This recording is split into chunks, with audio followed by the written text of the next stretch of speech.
Alright, what is up? This is Slowplays, and I'm here today for a tutorial video on Super Dragon Ball Heroes. Now, World Mission will be coming out within less than a month here on April 5th, so this is going to be sort of a, I guess, little tutorial on how to do the basic stuff, you know, the basic in-game battling system, and kind of, you know, walk you guys through exactly what's really going on with the cards, the types, and how this game functions. So if you've ever played Hero Coliseum on Xenoverse, it's kind of similar in terms of the battle system, but for the actual cards and team building, you want to be a little bit more strategic, and you know, there's a lot more in-depth stuff that we need to go into. I'm going to try and make it as basic as possible. First and foremost, I do want to say a big massive shout outs to the homie Goresh, who made a complete, comprehensive, like super amazing tutorial.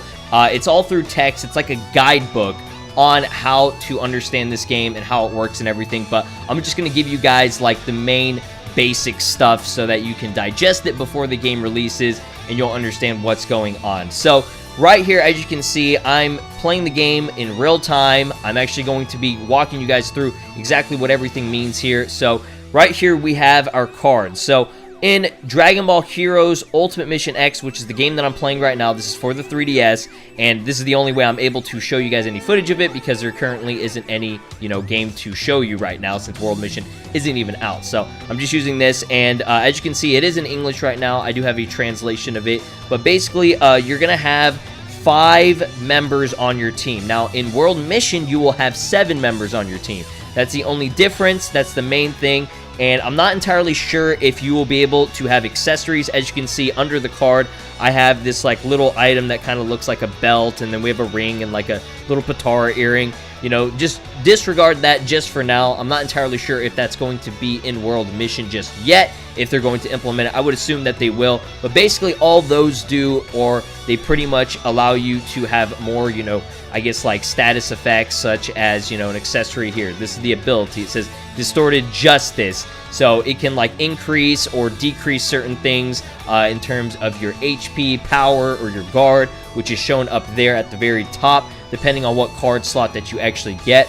Now, this one right here, I'm going to actually break down exactly what this is, and this is Golden Frieza. It is a transformation. So during the 3rd round, which you actually have 5 rounds in the actual game, so during the 3rd round, this little effect will trigger, and your character will transform into Golden Frieza. And it's kind of hilarious because I think you can put this on almost like any character. I'm not entirely sure about the specifics on that, but as you can see, I have on my team right now, this is the Vegeta Time Breaker kind of variation. So it's kind of weird that he has that, but you know, again, whenever the game actually releases, you'll be able to get more details on it. Again, this is just like the basis. So 3 types in terms of the cards. This isn't, you know, your normal I guess Pokemon rock paper scissors type of typing thing, if that makes any sense. So we have, as you can see up there in the corner, it says BS. That stands for Berserk. So that is the purple colored type. Then we also have one that is EL, I think, which is Elite, if I'm not mistaken. And that one is the blue type. I'll have, like, you know, the tutorial down below where you can actually see what this actually means for these cards. But basically, they have their own, I guess, little abilities and their own perks and their own, I guess, like drawbacks as well. So we also have another one, HR, which stands for Hero. Now, this has nothing to do with each other in terms of a rock, paper, scissors mechanic. You know, HR doesn't do more damage to BS, or BS does more damage to EL. You have to understand that these are here for attack coordination. Now, what I mean by that is, if you have, for example, 2 hero units, they will be able to coordinate their attacks and do more damage or perform specials and supers and everything. So to basically break down what HR is, why you would want to put that on your team is because it's probably the most balanced. It's pretty strong and defensive. The battle power rapidly increases if they perform coordinated attacks, and they are able to make easy use of super attacks and ultimate unit effects. These types are very easy, beginner friendly, so hero units are usually the go-tos for your, you know, very first time playing the game and building a team. Now, for the EL, for elite units, these specialize more around key-based attacks. So these characters are known to control the development of the battle through the use of stunning enemies, and when performing coordinated attacks, EL characters are able to recover their ki slightly so they can continue fighting for multiple rounds at a time without needing a break. Now, for the BS, for the Berserk, these are an all-out offensive type that specializes in providing your team with extra raw power in order to deal extensive amounts of damage. When performing coordinated attacks, the Berserker type characters are able to destroy their opponent's hero energy and greatly hinder their strategy. So the only downside to that is that they have very weak defenses and run out of ki very quickly. So those are more of, I guess, like the more, extreme, crazy, outlandish kind of characters that will, go in there real fast, do some big damage, mess up the other team, but in return, they are very weak, and they'll probably be like glass cannons, a detriment to your team in, the end if they're not fast enough with, what they use. So now the final little thing that I do want to mention is the number in the bottom right-hand corner of the card. Sometimes it's kind of hard to see, but this is the required hero energy in order to perform a ultimate super attack, whatever you want to really consider it. For example, we have Goku Black here, who requires 5 hero energy, which I'll show you guys in the actual battle what that is and what that looks like and how you can obtain it. So he needs 5 for, I guess, this one right here, this Goku and Beat. This one also needs 5. So generally, they're going to need a pretty substantial amount depending on the card. Like for this one, for Super Saiyan 3 Goku, you need 7. So yeah, make sure you keep that in mind before we get into the actual match. So that's basically the rundown of what hero units, elite units, and berserker units are. Now let's go ahead and go into the actual battle, and I'll show you guys in real time how strategy can work for this game, and how there's a little mini game whenever you're actually timing stuff, and I'll just explain all of it back over there. Alright, so jumping straight into the battle, you're probably going to be extremely overwhelmed. I know I was the first time playing this. I had no idea what was going on screen, but basically to break down everything that is on screen, at the very top and more to the right side, we have the opponent's health as well as their, like special battle meter and everything.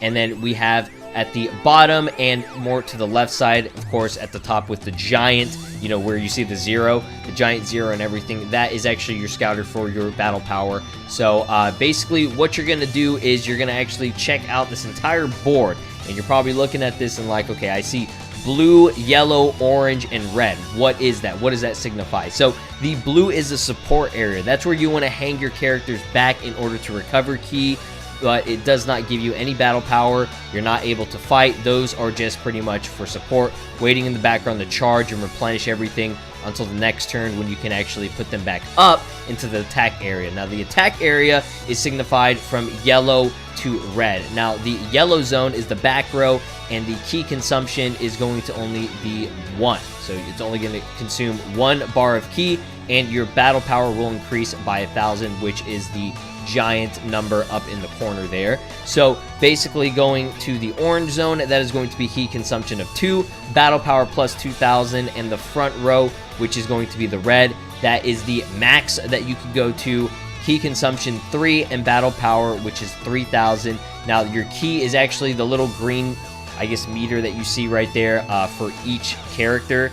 They have it kind of like, sticking out to the side. That is going to be your ki, stamina, whatever you want to really consider it. Now, that is all visible there. You understand how that works. Now, let's go ahead and get into the actual battle. Now, once you got all that situated, your main goal is to get your battle power higher than your opponent so that you can actually go first in this turn-based system. If it's lower due to a lack of stamina or ki, that will be unfortunate because you will have to go last in terms of the actual turn-based system. Now, as you can see right there, there is a charge-up mechanic, kind of similar to the Hero Coliseum. What you want to do is get that meter higher than your opponent's, and you're able to perform these special, more coordinated attacks and everything. If you get it lower than your opponent, unfortunately, you won't do a lot of damage. Now, this is the defensive part. As you can see right here, I got the highest level that you can actually get on the meter, so whenever they actually do an attack, as you can see, it did less than 1,000, almost no damage at all. So depending on how high you get the meter will ultimately help you and benefit you. You just want to get it as high as possible. Now, if you hit the meter lower than your opponent and they are able to perform a super coordinated attack themselves, unfortunately, you will have potential of becoming stunned, and what you're going to need is to put them in the very back row to charge up their stamina, aka the ki, whatever you want to consider it again, in order for them to actually get better on the team and have better synergy and, you know, just come back. Now let's go ahead and finish off with our hero energy. Now those are the blue little diamonds that you see in the upper right hand corner under your battle power. Now depending on how high that is will dictate whether or not you can do your transformations or even be able to use super attacks. Now as you can see right here, we went from Broly to Super Saiyan 4 Broly due to our hero energy being super high, and that's just again going to benefit you in the long run if you're able to increase that. And, you know, by going in and battling and going into the battle zone, getting up there on, you know, the third level, the very top row of it, you can actually increase that amount more and more. But just make sure that you're planning out your strategy throughout the whole thing. And, you know, with it all, you can pull off some really sick ultimates. You know, you can see a ton of different skills. And, you know, something like this, like the gigantic omegas, man, it's really fun and cool whenever you actually get to pull it off, and it's super satisfying. So in the end, you will be rewarded for having your battle power higher than your opponents in order for you to go first, and doing the team synergy and coordinated attacks depending on what members are on your team. As you can see right here, we have a full team of berserkers here, and they are doing coordinated combo attacks, max damage. Getting the timing right on the actual meter will benefit you so much. You can actually pull off ultimates, as you can see right there. That one punch that we did so much damage, and I'm able to do these super skills. It's pretty self-explanatory, and you get used to it as you play even more and more, and that's pretty much the main basis of what you want to do in the actual battle. So that is it, guys, a basic tutorial. I know this video was a little bit longer than I anticipated, but I tried to break down as much stuff as I could without it being super confusing. Now, if you guys are still confused, again, follow the link down below to Goresh's own tutorial if you want to read through it and kind of analyze it and understand it yourself. But this hopefully provided a better insight of it with some footage and some actual gameplay and everything. So if you guys have any more questions or concerns, let me know down in the comment section below. Would love to try and help you guys with any of these issues if you're still confused on it. Again, the game will be releasing here pretty soon. I'm very, very excited to try it out and, you know, just see everything in English. It's going to be a breath of fresh air, especially after playing this for you guys today and actually doing some footage and trying to, like, you know, just see all the, you know, English and stuff. I tried to get the English working, but unfortunately it wasn't the best I could possibly do with it because of some, you know, weird things. But hopefully you guys did enjoy it. Leave a like if you did. Subscribe to this channel. I'll be covering a ton of world mission stuff whenever it does release, and, you know, hopefully the hype leading up to it, and hopefully this was informative. Love you guys. Have a great day.